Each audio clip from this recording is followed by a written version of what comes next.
So, hello everybody. Let us now try to understand uh, the periodic trend in this particular, uh, topic. So, our focus will be periodic trend. We are going to recall, however, some of the things that you have already studied. Okay, and just let us recall what exactly we mean by the valency or valence electron. Now, every atom has certain number of electron in last shell that is known as valence electron. Now let us see some examples here. So if I take an example of, let's say, oxygen, which is 8. How do you write the atomic structure? K can occupy 2, L will have 6, right? And we write oxygen as 8O 16. So technically, this number is known as your atomic number, and this is known as your atomic mass. Okay. Now, atomic number also means number of protons or and number of electrons. They are technically same in an atom. Okay. So therefore, if I need number of neutrons, how do I get? The atomic mass minus the number of proton. So in this case, atomic mass is 16 minus number of proton is 8. So the the number of neutron is also 8, right? And if I have to write it in atomic structure form of Bohr, Bohr's atomic model that you did.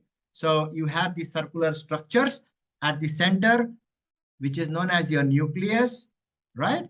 You are having here 8 proton, you are having here 8 neutron. And then you have your first shell, which is your K, and that can occupy here 2. So you place 2 electrons here, right? And then you have your second one, which is your L. And in this case, your L is going to occupy 6. You remember what's the maximum number L can occupy? 8, yes. So let's put 6 here. So 1, 2, 3, 4, 5, 6. Now, these 6 electron in last shell is known as valence electron. Valence electron. Okay. So technically, oxygen has 6 valence electron. But so we say here, let me write with another color here. So we say that oxygen has 6 valence electron. Okay, but it's valency. Now, when you talk of valency, you have to talk about something called the stability. And when you talk of stability, an atom needs to follow the octet rule for stability, right? To be stable, atom needs 8 electrons in valence shell. That's the last shell, right? The last shell. Now, last shell is not a scientific terminology. Yeah? Remember, valence shell is the scientific terminology. So for oxygen, we saw it is 6, right? So here to obey octet rule, to obey or achieve octet rule, oxygen needs 2 electrons more, correct? Because it has only 6. No? Right now it has 6 electrons, right? So once oxygen receives 2 electrons, then last shell gets 8 electrons. and octet rule is obeyed. So if it wants to form compound, it will do that. It will try to take, 2 electrons, and then it will try to make itself 8. Now, what happens when it takes 8 electrons? So as oxygen accepts 2 electron, its nature is negative because it has taken 2 electron, right? So now what happens? Oxygen took 2 electron, so it becomes -2. That is how we write it, okay? -2. And this -2 is known as your valency, is known as your valency. The negative sign means electron is accepted or received, right? So if you think of another element, for example, say lithium, let us try.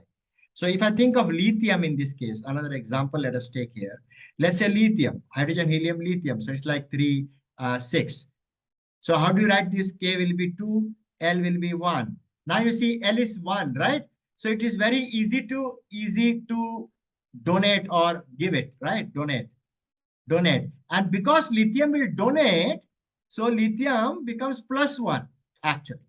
Okay. The positive sign means donated, or positive sign means lost electron. Okay. So when some element lose electron, it's positive. And when some gain electron, it's negative. Most of the time, we will see that metals will now try to lose electron. They will give away electrons. So this is just for our information that metals are positive ions, or they have positive valency. Okay. Like, we saw that zinc plus true, or hydrogen H plus, all those things. Hydrogen not counted, lithium, hydrogen, helium, lithium, beryllium, also +2, you see, like that. So we are going to understand that a little bit more after some time. Okay. So coming to the bonding, let us do the bonding now. So you remember ionic bonding? Technically, ionic bonding was between a metal and non-metal. We are just recalling, okay? This is all we are doing is recall from our last year. So metal and non-metal, okay? Whereas covalent bond is both are non-metal. Both are non-metal, okay?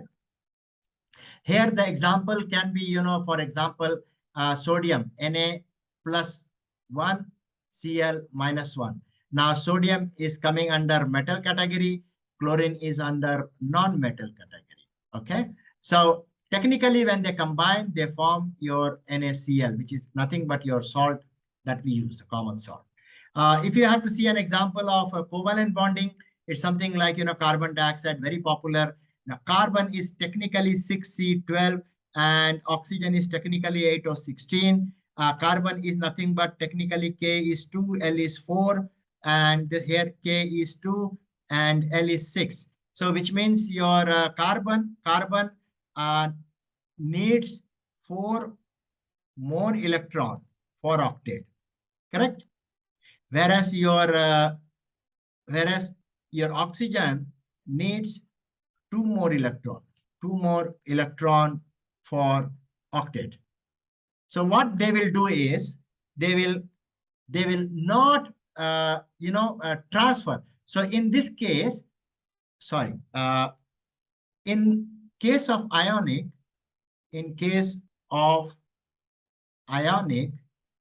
electron is transferred, okay? Whereas in case of covalent bonding, electron is shared. For example, as we saw up, so if I write here carbon there are 4 valence, right? There are 4 here. See, valence electron. So I can just write here 1, 2, 3, 4. Okay. Now, if I have to write oxygen, for example, oxygen has here 6. So if I write one oxygen here, I can put 1, 2, 3, 4, 5, 6, right? And I can put another oxygen here, 1, 2, 3, 4, 5, 6. So see, 6 valency electrons are all correctly placed. Okay. Now, this method is also called your Lewis dot structure. Okay. Dot structure. If you recall, all this we have done earlier. So now look at the bond that is being formed there actually. So if you look at the bond there, you can see their bond is here. Why it is a bond? Because they are sharing here. So they are sharing. So oxygen now has 8 electron by sharing. Hence octet rule is obeyed. Okay, so it's stable. Carbon also has, it has also shared. So carbon also due to sharing has 8 electron. Hence octet rule is obeyed. Okay, so that's how your covalent bond works. It shares electron. Technically, covalent bond means sharing of electron. Okay, so covalent bond technically means electron is shared. This is a very important word here. Okay, ionic bond means electron is transferred. Okay, or you donate, one accepts, one gives, that sort of thing. And you also remember, if you recall, we did something like the one which actually gives, so when they give, then they are also called as your cation. So, and the one which accepts is your anion. So that's how. So remember this part also, because later on you may be requiring these terminologies there. Okay, so let's go to the next part now. Now that's about the bonding. We did the recalling from last year. And we also did some compound formula. So just I'm going to recall that also. Okay. Now let us look at beryllium chloride, this compound. So beryllium and chlorine. So technically beryllium is here, see, and its atomic number is 4. So how will I write it then? I will write it as 2, 2, which means this is your valence electron. Correct? Now write chlorine. So chlorine is somewhere here, see, and chlorine is 70. So I can write it as 2, 8, 7. Okay. And this is your valence electron. So what should be the valency now we have to see. So it is very easy for beryllium. Beryllium can donate electron. And chlorine can accept one electron easily. Correct? Easily. And beryllium can donate electron. How many electron? It can donate 2 electrons, right? Donate 2 electron easily, right? So it wants to give and chlorine wants to accept it. Now, how do we write in the formula wise is, here is something like this. So Be plus 2 and your chlorine is minus 1. Okay. Remember, accept means negative. Okay. Accept means negative. Don't forget that term. That's a very important term here. So when something is accepting, it means it is negative. Okay. And when something is donating, giving away, it means it is positive. That's how it is linked here. Now, let's further try to analyze this. How do we write it now? So this power is cross multiplied this side, and the other power, chlorine's power, is multiplied here, which means if I write, I have to write Be. Chlorine power is 1, so I put that here. Cl, beryllium power is 2, so I put it here. So technically it means the formula becomes BeCl2. That's how you write the formula. Okay. So for anything, you have to first write the valency, and then you cross multiply and you place them. Not multiply, you place them by doing like a cross multiplication sort of thing. Let's try carbon dioxide now in this case. So carbon technically has 6. We know that. We did this. Oxygen is 8, right? So carbon is like 2, 4. Oxygen is like 2, 6. So now carbon basically needs 4 electron. We saw just now before some time. And this one needs 2 electron. So they both need electron. And hence they will share as shown in previous slide. They will share as shown in previous slide. So we are going to mainly focus in our topic. Mainly we are going to focus in syllabus is how the metal and the non-metal combine. Okay, non-metal combine. That we are going to focus more in our topic. Right. Then we also saw something called balancing. So we are recalling this. So balancing was very simple, so if you have to get something like 2 hydrogen. So there is already 1 hydrogen here, 1 hydrogen here. So 2 hydrogen, correct. If I check any other element here, there is 1 sodium, correct. If I check here, oxygen, then there is 1 oxygen, fine. So everything seems to be okay. If I check the chlorine here, the chlorine seems to be 1 chlorine and 1 chlorine. So this is already a sort of like a balanced equation. So that's how you balance them. Okay. You try these questions later on and practice them and then share with me, and I will tell you what more to do. You can also watch this video, actually, how to balance. Again, so we have watched last time. Let's get into the trend, especially because, okay, before we get inside the trend, this is also like a recall we did last year, acid and base. So, in the class when we discussed when acid, whenever we talk of acid, we know of one ion, which is H plus. And whenever we talk of base, we know that, we are talking of the ion OH minus. That's how we actually understand. Now, sometimes the terminologies are very big. So if you see null like this, you can consider them to be now as base. Whereas if you see, Rick like this, they are technically like acid. And here it is like, the OH is here, and then you have your H here, which is like H plus, and here it is like OH minus. So that's how you identify the acids and base. And if you again recall a little bit, we have seen that how acid react with your base, any base, and they give you 2 products. One is your salt and the other one is your water, right? So you have seen all these things. I'm not going once again into that, but you can practice from your previous note, just for recalling idea. Now, pH value is used to study the property of acids and base, right? So if I am at a level of something like, say, 7, which is your neutral, and as I move this side, it's more acidic in nature. If I move this side, it is more basic in nature. Okay, so that's how it works technically. Now, we have done some litmus paper test in class. We have tried to understand, the stomach, for example. We have applied these concepts to our real life scenario,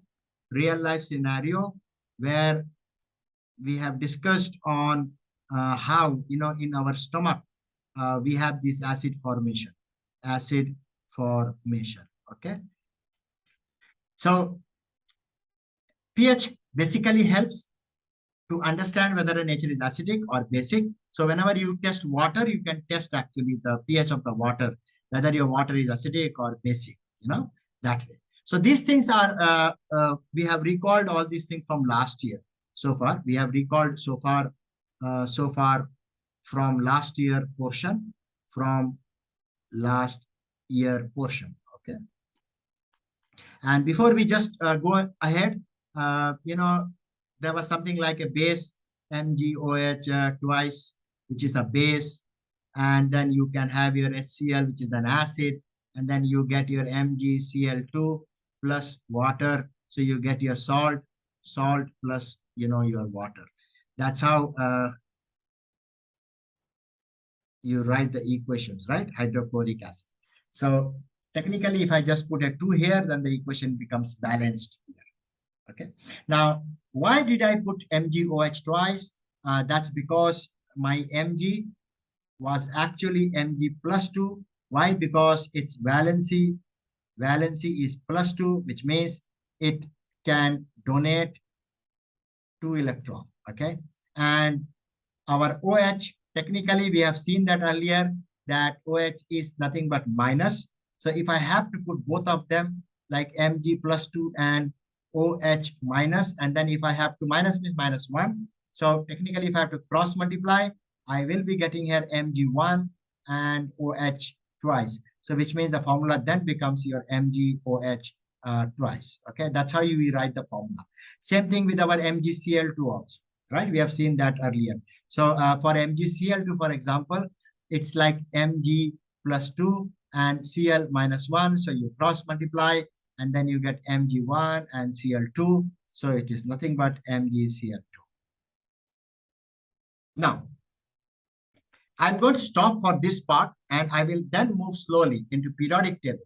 Uh, Periodic table is very important to understand. We need to understand how the elements are placed because we have to, we need this periodic table. So far, everything that we saw in the previous slides, if you have remember, just now we saw that Mg plus and all those things we wrote here, right? So all this plus, minus, everything, valence electron, everything comes from here. So we use this periodic table as a reference chart whenever questions are asked. So I will put that in the second part. So let me stop this as a part 1 video.